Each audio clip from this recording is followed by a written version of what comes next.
Hello mga ka-icing! Kumusta? Ito na pala yung video kung paano natin ginawa yung Hollow Blocks cake. So ang size ng cake na to is 9x9 chocolate cake yung flavor at naglagay rin tayo ng filling na custard.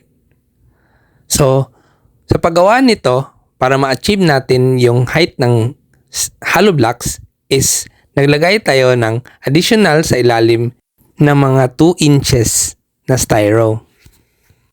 Nilagyan muna natin ito ng white na icing.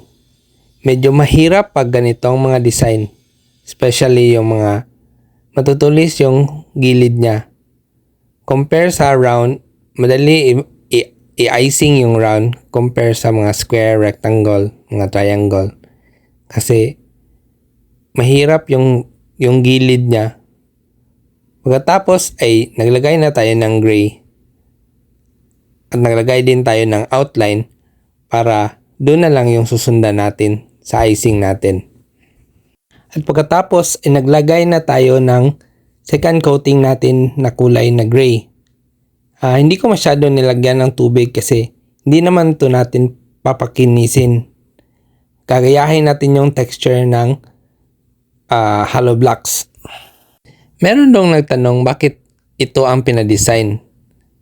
Pag birthday, hindi siya usual ba? Sabi ko rin, oo nga no, hindi siya yung typical na mga birthday cake. Pero, masasagot ko yan.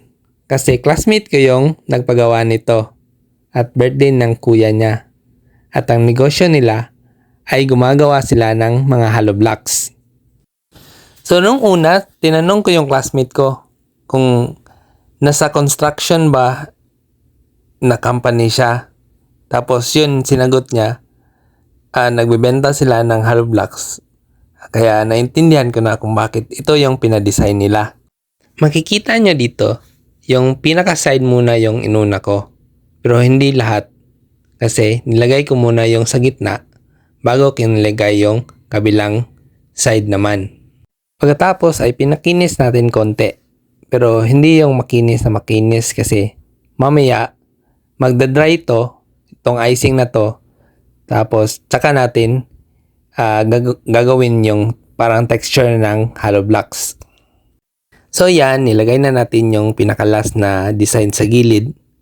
Pagkatapos nyan ay konting pakinis na lang. At dito, ginawa na natin yung texture ng Hollow Blocks. So nag-dry na yung icing natin.